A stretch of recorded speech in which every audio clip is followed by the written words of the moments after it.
सो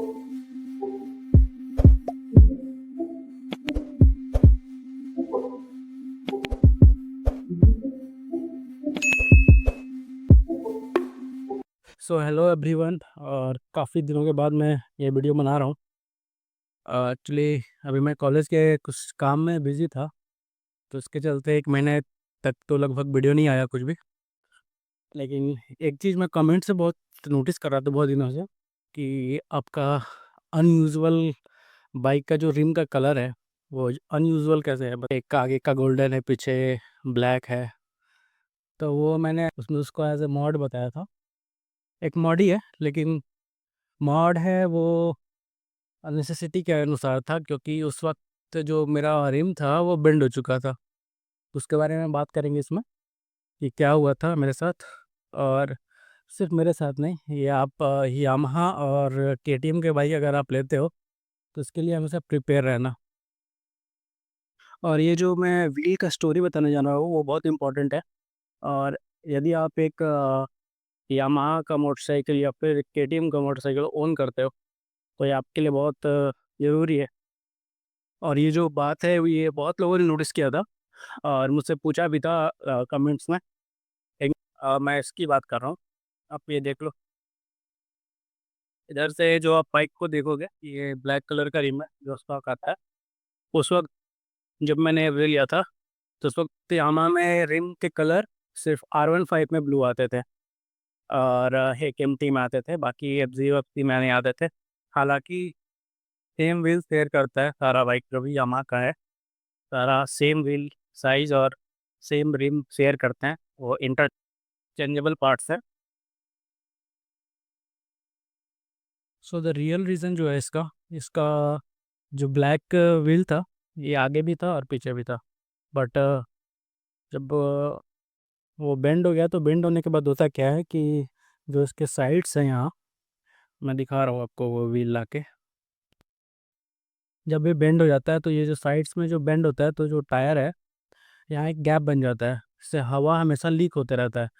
तो मैं कितना भी इसको हवा फुल करवा के रखता, 24 घंटे मैक्सिमम, 24 घंटे, हार्डली कभी 2 दिन, और मेरा पूरा हवा जो है वो नीचे आ जाता था। देखो इसमें रीज़न क्या है। एक ये देखो, ये बेंड हुआ था और ये भी। और ये जो आपको मार्क दिख रहा है, मार्क इसलिए है कि जब वो टायर निकालते हैं तब वो पेंट छूट जाता है। ऐसा मत समझना कि ये थोड़ा कहीं लगा हुआ है। एक ये देख लो, ये अंदर भी बहुत जगह है, वैसे आपको दिख जाएगा, इधर भी है।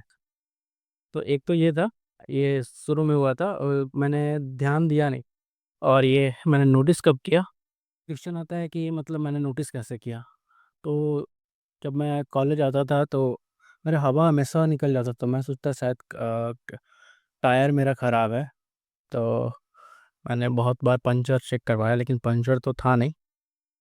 लेकिन अ, जब एक दिन मैं साफ़ कर रहा था, जब मैंने रिम को साफ़ किया, मुझे ये थोड़ा बेंड दिखा। तो फिर थोड़ा सा मुझे शक हुआ। तो जब मैंने पंचर वाले को दिखाया तो उसने भी बोला कि हाँ ये बेंड है आपका, इधर से निकल रहा है। फिर धीरे धीरे धीरे धीरे यहाँ पे आ जाओ, ये देखो कितना बड़ा बेंड है ये। अब ये बेंड कैसे हुआ, ये हुआ पॉट होल से। और क्योंकि एक्चुअली क्या रीज़न है ये तो मुझे अभी तक नहीं पता चला। लेकिन मुझे जो बहुत लोगों ने सजेस्ट किया और शोरूम वालों ने भी बोला कि ये पॉट होल से हुआ है, जैसे गड्ढे में जा जाके। और एक और लड़का था जो जिसके पास R15 था, उसका भी ये सेम प्रॉब्लम था। और वो भी एक दिन, वो तो अपना सर्विस करवाने आया था, तो वो भी एक दिन बता रहा था मुझे कि ये उसका भी प्रॉब्लम आया है और वारंटी में ये क्लेम नहीं कर रहे हैं और इंश्योरेंस में आप क्लेम नहीं ले सकते हो। इंश्योरेंस में आपको पूरा एक्सीडेंट दिखाना होगा फिर ही तो ये मिलेगा, और ये इंश्योरेंस में भी नहीं होता है। तो फिर उसने तो कहीं लोकल शॉप में करवाने के लिए बोला कि करवा सकते हैं इसको। लेकिन प्रॉब्लम ये है कि रिपेयर तो हो जाता है लेकिन ये बहुत सक्सेसफुल नहीं होता है और ये ब्रेक भी हो सकता है, क्योंकि ये अलॉय है ना, तो ये टूट जाता है। तो मैंने एक दो लोग से पता भी किया कि इससे क्या रिपेयर हो जाएगा या नहीं। तो उन्होंने मना कर दिया, और शोरूम वाले भी बोले कि नहीं, हम लोग भी नहीं कर सकते इसको, आपको रिम भी चेंज करवाना पड़ेगा। तो फिर उसके बाद ना ये वारंटी में हुआ, ना हमारा इंश्योरेंस में हुआ, तो फिर मैंने जाके ये लगवाया। तो फिर मैंने सोचा कि जब मैं ये चेंज करवा ही रहा हूँ तो क्यों ना गोल्डन करवा लिया जाए। उस वक्त एफ और एम में नए कलर स्कीम्स जो है वो लॉन्च हो रहे थे, तो इसलिए मैंने ये करवाया था उस वक्त। और ये प्रॉब्लम सिर्फ यामाहा का नहीं है, ये प्रॉब्लम आपको देखने को मिल जाएगा के में। नहीं अभी के का क्या हाल है, लेकिन ड्यूक 390 था जो ओल्ड जनरेशन वाला था, मैंने मतलब एक था, उसका पता चला था कि उसका भी ये हो गया, उसका तो टूट गया था हल्का सा ऐसे, क्रैक। तो ये प्रॉब्लम है। सो नाउ यू नो कि ये मैंने क्यों करवाया था। और अगर ये ऐसा नहीं होता मेरे साथ, तो हो सकता था मैं रैप करवा लेता या फिर स्प्रे पेंट तो उसको गोल्डन करता, बट मुझे ये करना पड़ा। और इसका जो कॉस्ट है ये लगभग 6500 के आसपास आया था मुझे विथ इंस्टॉलेशन। 6200 का ये व्हील आया था, और वो 300 रुपये शायद इंस्टॉल करने के लेते हैं। अगर आपके पास के भी है तो उसी के अराउंड 7000 के आसपास आपका ये रिपेयर होगा, 6500 7000 के आसपास। तो ये इसका रीज़न था। तो अभी आप जानते हो कि ये मैंने क्यों करवाया था। और अभी ये लगभग, और मुझे लगता है ना कि जब मैंने ये चेंज करवा लिया, जब नया जनरेशन आया, तो वैसा कोई प्रॉब्लम मुझे लगा नहीं, क्योंकि ये अभी तक बेंड हुआ नहीं है। और मुझे लगता है कि मैंने, और जब ये बेंड हुआ था ना, उस वक्त मैंने कितना चलाया होगा, 10,000 किलोमीटर्स। और ये अभी चल रहा है 21-22 जो भी चल रहा होगा। सो बिल्ड क्वालिटी का अगर देखोगे तो मेरे हिसाब से तो यामाहा में प्रॉब्लम है, और के में भी प्रॉब्लम है ये वाला। और